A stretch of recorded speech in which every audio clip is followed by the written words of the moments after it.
নমস্কার বন্ধুরা, আজ আমি তোমাদের জন্য নিয়ে চলে এসেছি ইডলি ধোসার সাথে খাওয়ার মতো দু রকমের চাটনির রেসিপি। একটা হচ্ছে লাল চাটনি, সেটা হচ্ছে নারকেল ছাড়া, আর একটা সাদা চাটনি, সেটা নারকেল দিয়ে। এই চাটনি দুটোই কিন্তু খেতে হয় দুর্দান্ত। তাহলে চলো এগুলো বানাতে আমাদের কি কি লাগছে সেটা দেখিনি। আর আমি সুস্মিতা তোমাদেরকে আমার চ্যানেল ইয়ামিটস বাংলাতে স্বাগত জানাই। এবার প্রথমে আমি লাল চাটনিটা বানাবো। তার জন্য আমি এখানে নিয়ে নিয়েছি 3খানা মিডিয়াম সাইজের ডুমো ডুমো করে কাটা টমেটো, 4 থেকে 5টা মতো রসুনের কোয়া, 1 ইঞ্চি মতো ছোট টুকরো করে কাটা আদা, 1খানা মিডিয়াম সাইজের এরকম ডুমো ডুমো করে কাটা পেঁয়াজ, আর 3খানা শুকনো কাশ্মীরি লাল লঙ্কা। এবার আমি অন্যদিকে গ্যাস জ্বালিয়ে একটা ফ্রাইং প্যান বসিয়ে দিলাম, আর তার মধ্যে দিয়ে দিলাম প্রায় 2 চামচ পরিমাণ সাদা তেল। তেলটা হালকা গরম হলে প্রথমে আমি ওর মধ্যে দিয়ে দেব প্রায় 1 টেবিল চামচ পরিমাণ ছোলার ডাল আর 1 চামচ পরিমাণ বিউলির ডাল। এবার আমাদের এই ডাল দুটোকে মিডিয়াম ফ্লেমে তেলের মধ্যে প্রায় 1 থেকে 2 মিনিটের জন্য হালকা হাতে একটু ভেজে নিতে হবে। প্রায় 2 মিনিট পর আমি এর মধ্যে একে একে দিয়ে দেব রসুনের কোয়া, আদার টুকরো, কেটে রাখা পেঁয়াজের টুকরো, আর কেটে রাখা টমেটোগুলো, আর শুকনো কাশ্মীরি লাল লঙ্কাগুলোকে। তারপর আমি এর মধ্যে দিয়ে দেবো 1 চামচ পরিমাণ নুন। নুন দিয়ে এই সমস্ত কিছুকে আমাদের হালকা হাতে একবার নাড়াচাড়া করতে হবে। তারপর আমাদের এটাকে মিডিয়াম ফ্লেমে কুক করতে হবে প্রায় 4 থেকে 5 মিনিট ধরে। 4 থেকে 5 মিনিট পর তোমরা দেখবে আমাদের টমেটোগুলো কিন্তু নরম হয়ে এসেছে, আর পেঁয়াজ, রসুন আর আদাগুলো কিন্তু হালকা ভাজা ভাজা হয়ে গেছে। এবার আমাদের এগুলোকে ঠান্ডা হতে রেখে দিতে হবে কিছুক্ষণের জন্য। তারপর আমি এই সমস্ত কিছুকে অল্প অল্প করে একটা মিক্সার গ্রাইন্ডার জারের মধ্যে ট্রান্সফার করে দেব। সমস্তটা মিক্সার গ্রাইন্ডার জারের মধ্যে ট্রান্সফার করা হয়ে গেলে আমি এর মধ্যে দিয়ে দেব প্রায় 1 টেবিল চামচ পরিমাণ তেঁতুল গোলা জল। এবার আমাদের এই সমস্ত কিছুকে ভালো মতো স্মুথলি পেস্ট করে নিতে হবে। তোমাদের যদি চাটনির কনসিস্টেন্সিটা একটু বেশি ঘন হয়ে যায় তাহলে তোমরা এখানে অল্প পরিমাণ জল দিয়েও তারপর পেস্ট করতে পারো। তোমরা দেখো আমাদের সমস্ত কিছু কিন্তু ভালো মতো স্মুথলি পেস্ট হয়ে গেছে। এবার আমি এটাকে একটা বাটির মধ্যে ট্রান্সফার করে নেব। এবার আমাদের এই চাটনিটার মধ্যে তড়কা দেওয়ার পালা। তার জন্য আমি অন্যদিকে গ্যাস জ্বালিয়ে একটা ছোট ফ্রাইং প্যান বসিয়ে দিলাম, আর তার মধ্যে দিয়ে দিলাম প্রায় 2 টেবিল চামচ পরিমাণ সাদা তেল।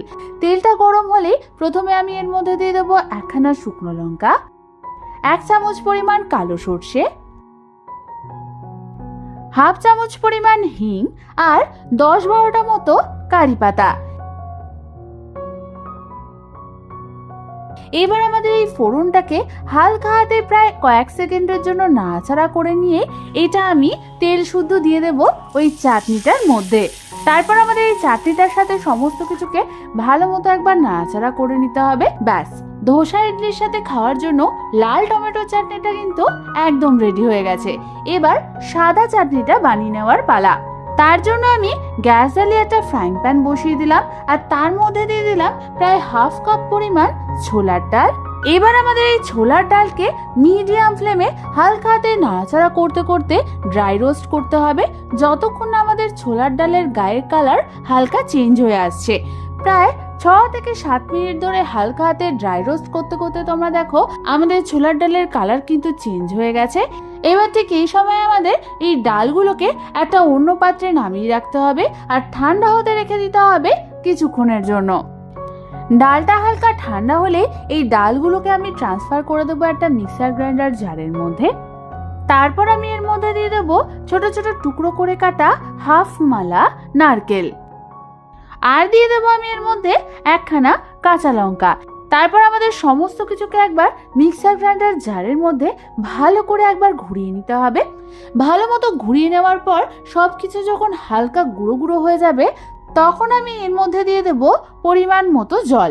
আমি এখানে অল্প অল্প করে জল দিয়ে তারপর এটাকে ভালো মতো পেস্ট করে একটা স্মুথ থিক কনসিস্টেন্সিতে নিয়ে এসেছি। তোমরা দেখো আমার নারকেল আর ডালের পেস্টটা কিন্তু একদম রেডি হয়ে গেছে।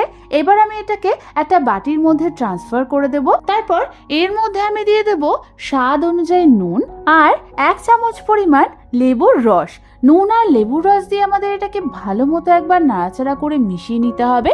তারপর আমাদের এর মধ্যে তড়কা দেওয়ার পালা। তার জন্য আমি অন্যদিকে একটা ছোট্ট ফ্রাইং প্যান বসিয়ে দিলাম আর তার মধ্যে দিয়ে দিলাম প্রায় 1 টেবিল চামচের থেকে একটু বেশি পরিমাণ সাদা তেল।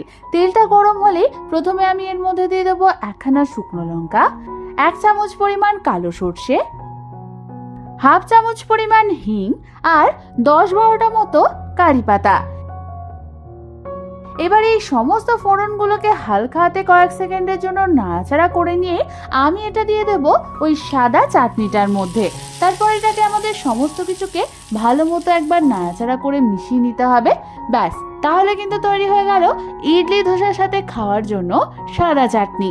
কি দুখানা দারুণ চাটনির রেসিপি শিখিয়ে দিলাম তো? তাহলে আর দেরি কেন, বাড়িতে ইডলি ধোসা বানালে এই দুটো চাটনি অবশ্যই ট্রাই করে দেখো। আশা করি তোমাদের খুবই ভালো লাগবে। আমার চ্যানেলে কিন্তু ধোসা ইডলির রেসিপি অলরেডি দেওয়া আছে, দেখতে চাইলে চ্যানেলে গিয়ে তোমরা দেখে নিতে পারো।